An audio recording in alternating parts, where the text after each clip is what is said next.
Dans ce monde antédiluvien, un univers d'histoire et de légendes, les contes pour enfants prenaient vie. Cependant, derrière ces récits, se cachait un champ de bataille spirituelle vibrant, où les interventions divines étaient aussi fréquentes que les murmures du vent.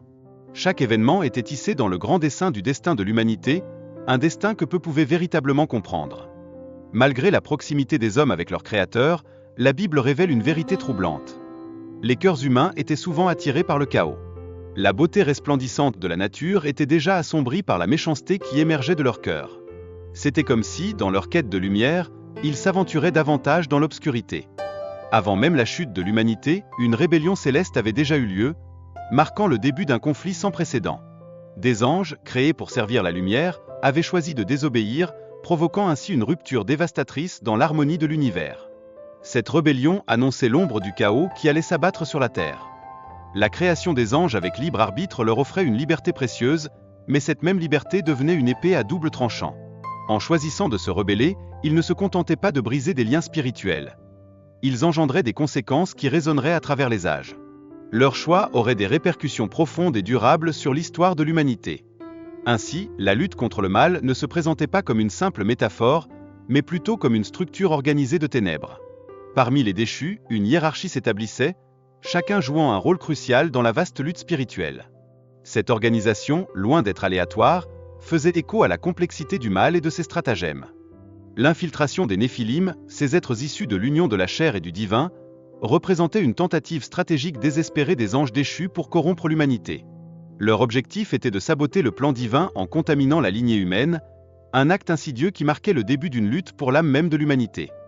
Dans la tradition juive extra-biblique, notamment le livre d'Enoch, on évoque une révolte de 200 anges qui avaient scellé un pacte pour enseigner des arts occultes. Ces enseignements avaient, sans l'ombre d'un doute, accéléré la dégradation du monde, introduisant des savoirs qui n'étaient pas destinés aux mortels. Une telle intrusion bouleversait non seulement la nature humaine, mais aussi l'ordre divin.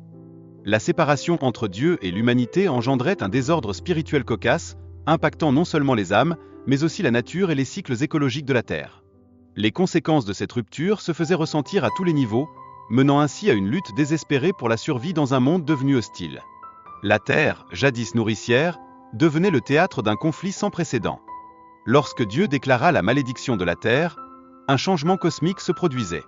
La création, autrefois empreinte d'harmonie, commençait à résonner avec des échos de conflit et de distance. Ce tournant marquait non seulement une époque de désespoir, mais aussi une attente désespérée de rédemption, comme si le ciel lui-même retenait son souffle. La Terre, autrefois symbole d'harmonie, était désormais un reflet déformé de souffrance, illustrant la douleur et la lutte inhérente à l'expérience humaine. Chaque défi que l'humanité rencontrait était comme un rappel de cette chute spirituelle, un écho du passé que beaucoup semblaient ignorer. La lignée de Caïn, quant à elle, prospérait, se distinguant par ses avancées en culture et technologie. Cependant, cette richesse matérielle était un masque, dissimulant un vide spirituel abyssal. Cela soulignait la vérité amère. Le progrès pouvait exister, même sans la présence bienveillante de Dieu, un phénomène tragique qui perdure à travers les âges. La ville fondée par Caïn représentait un système de progrès détaché de toute spiritualité, où l'homme revendiquait la place de Dieu. Ce modèle illustrait les dangers inhérents de l'autosuffisance humaine, un chemin qui, bien que séduisant, menait inexorablement à la destruction. Heureusement, la lignée de cette offrit une lueur d'espoir, permettant à des générations de commencer à invoquer le nom du Seigneur. Cela soulignait l'importance cruciale de la dévotion dans une culture en proie à l'autosuffisance, un rappel que la foi pouvait toujours percer à travers les ombres. Enoch, un exemple éblouissant de communion avec Dieu, a vécu une vie d'obéissance remarquable. Il a été enlevé sans connaître la mort, élevant son existence au-dessus de la corruption ambiante. Son parcours était un témoignage vivant qu'une alternative à la décadence était toujours possible. La vie d'Enoch contraste fortement avec celle des descendants de Caïn. Il était la preuve vivante qu'il est possible de vivre en accord avec Dieu même au milieu d'un monde en déclin, une lumière persistante dans l'obscurité environnante.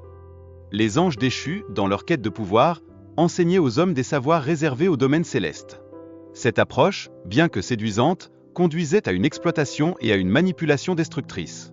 Les outils de la création, à la place d'instruments de paix, se transformaient en armes de guerre. L'enseignement de ces anges déchus avait des conséquences dévastatrices.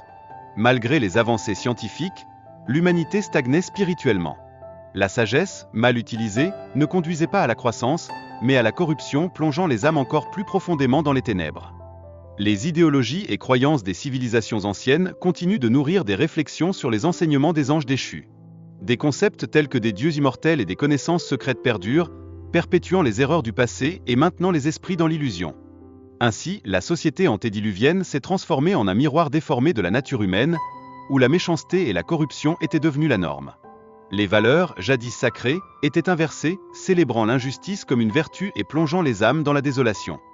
La famille, sanctuaire institué par Dieu, a été démantelée, transformant le mariage en possession et l'éducation des enfants en un champ de bataille. Dans cette situation désastreuse, le respect et la valeur de la vie humaine semblaient avoir disparu dans l'oubli. Bien que Dieu ait été attristé par la rébellion de l'humanité, il a observé patiemment, cherchant des cœurs sincères tournés vers lui. Son jugement ne découlait pas d'une colère, mais d'une profonde douleur face à la chute de sa création. Cela témoignait de son amour infini, même dans les moments les plus sombres. Le jugement de Dieu, loin d'être hâtif, était une réponse nécessaire à la détérioration totale de la création. Cela renforçait son caractère juste et saint, affirmant que chaque action a ses conséquences, un principe immuable dans l'ordre divin. Au milieu du chaos, Noé se distinguait comme un homme juste, trouvant grâce aux yeux de Dieu. Sa communion avec le Créateur était possible, même dans un monde en ruine, une flamme d'espoir dans la nuit la plus sombre. La mission de Noé était concrète et exigeante, nécessitant une foi inébranlable pour construire l'arche. Chaque coup de marteau était une réponse silencieuse à l'incrédulité ambiante, un acte de confiance qui transcendait les doutes. En tant que leader spirituel, Noé a influencé ses fils à entrer dans l'arche, insufflant en eux la force de la foi. Sa constance spirituelle était un phare qui éclairait leur chemin, préparant sa famille face à la tempête qui s'annonçait. L'arche, un projet divin, symbolisait non seulement la protection mais aussi le salut. Chaque détail de sa construction était empreint d'une signification profonde, révélant la volonté de Dieu dans un monde en pleine tourmente. L'obéissance de Noé était un acte de confiance totale envers Dieu. Ce choix audacieux a établi une ligne de démarcation entre la vie et la mort, non seulement pour lui, mais aussi pour sa famille, un acte de foi qui résonnerait à travers les âges. Le récit de l'arche, en somme, symbolisait l'espoir et la possibilité de rédemption, même dans les moments les plus sombres de l'histoire humaine. Aujourd'hui, cette arche prend la forme d'une croix, un rappel éternel de la grâce et de la rédemption. Dieu, dans sa constance, observe les cœurs humains avec une profonde tristesse face aux violences et idolâtries qui persistent. Pourtant, il continue d'appeler à la repentance et à la foi, une invitation éternelle à se tourner vers lui. Le message résonne toujours, encourageant les individus à répondre à l'appel divin et à se réconcilier avec Christ. Chaque déclaration de foi, même la plus humble, peut changer le destin spirituel d'une personne, ouvrant les portes d'une nouvelle vie.